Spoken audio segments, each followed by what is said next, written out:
This is Let's Talk Arts and Entertainment on 92.7 WMAY, Springfield's News and Talk. There's so much theater going on in Springfield. You know, theater's really, it's back. There's all sorts of shows you can see, shows, musicals, plays, concerts.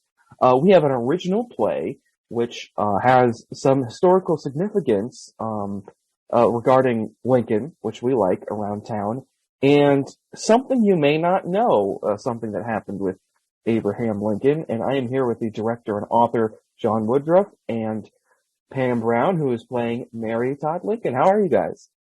Great. How are you? We're great this afternoon. Thank you for this opportunity, Kevin. Yeah, thank you guys for being on.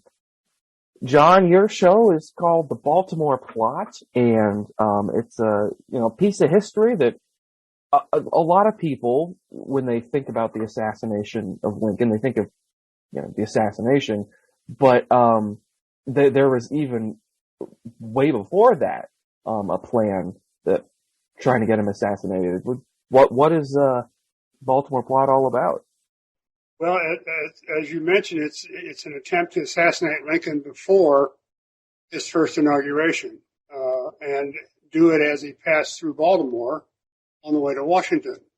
Lincoln took about 2 weeks to travel from Springfield to Washington because he wanted to greet all of his well-wishers and friends and advisors and allow the people to see him. So he took a very meandering route up through the north and back to the south, and finally ending up in Baltimore the last day before he was to be in Washington. There was a group of plotters there in Baltimore that planned to kill him. Mm.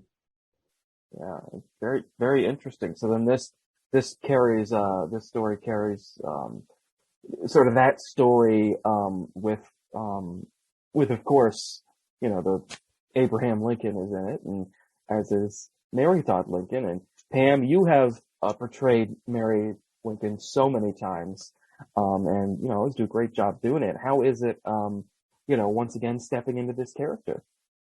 Well, playing Mary Lincoln is a delight because I always feel like she kind of got a bad rap most of history. They maligned her quite a bit, but there's women historians have come to light which have opened the door to the fact that mental health during that time period was not well researched or even acknowledged.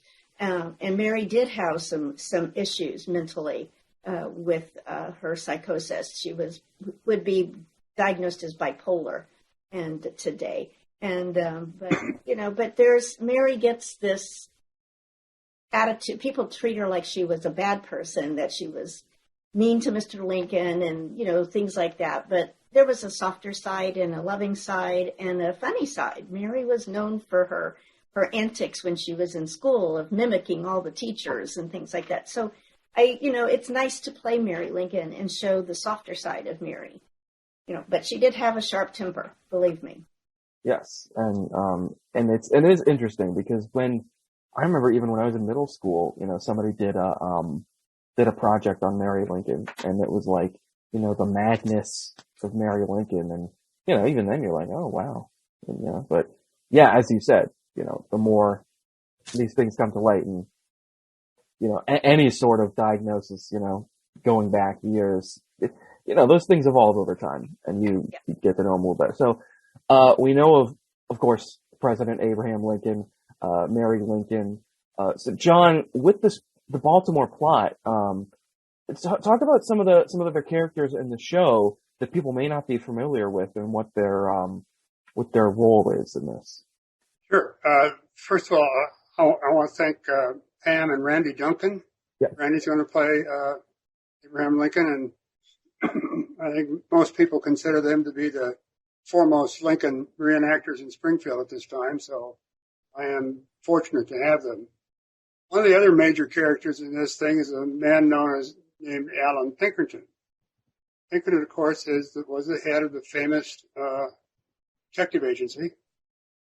In this story, he was hired, in actuality, he was hired by a fellow named Andrew Felton, who was president of one of the railroads in the East.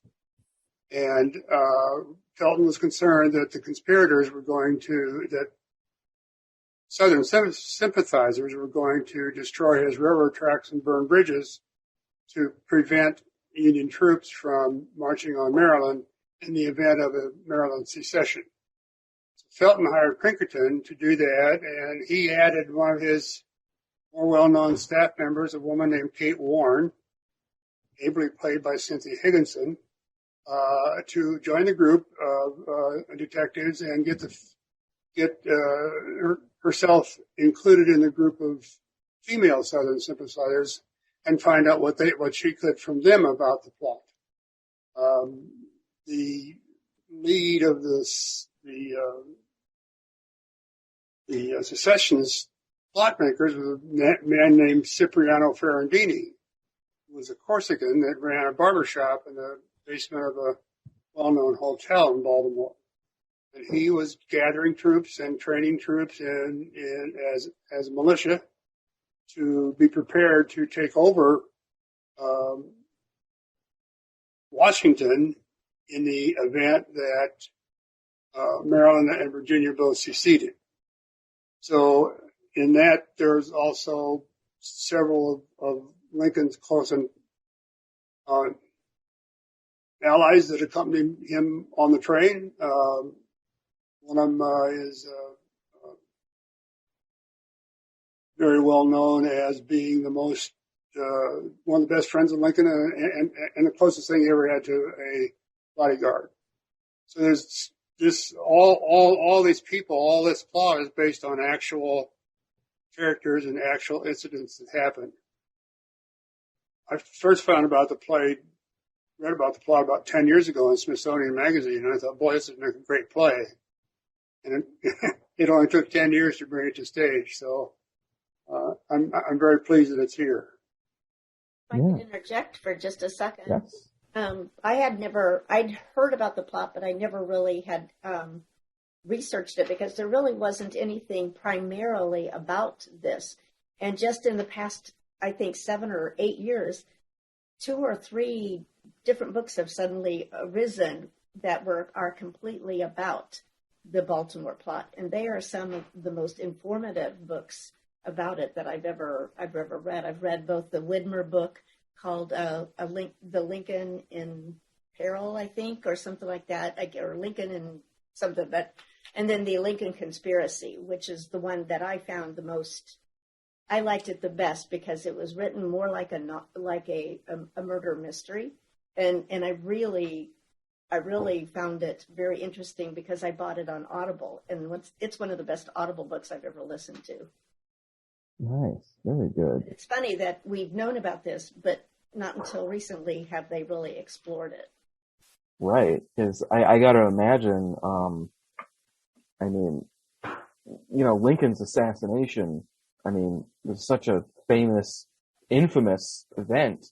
I'm sure it very much, this was glossed over somewhat, but it's cool that it's, in the forefront now, people learning more about it, through books, and they can learn more about it in the play, The Baltimore Plot, which is going to be at the Hoagland Center for the Arts, coming up pretty soon. So what are the dates for The Baltimore Plot, and how can people get their tickets? Pretty soon is a little bit of an understatement. It is this weekend, Friday at 8, Saturday at 8, and Sunday at 2. And that's in what used to be called Theater 3, now the Peggy Ryder Theater, on the third floor of the Hoagland. And people can get tickets either through hcfta.org or by calling 217-523-2787. Also, tickets might be available at the door if they're not sold out. But I think there'll always be room for more people to come sit in Theater 3 and enjoy the show. Yes, absolutely. Sounds going to be very interesting and informative. So make sure you guys get your tickets and make sure you are able to see this very interesting and historic show, and what's I'm sure going to be a very good show.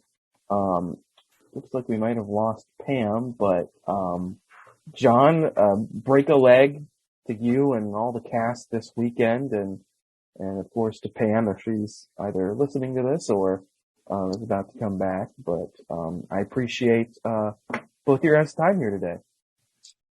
Thank you very much, Kevin. We really appreciate it.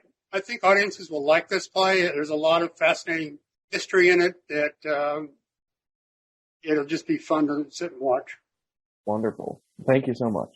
All right. Thank you.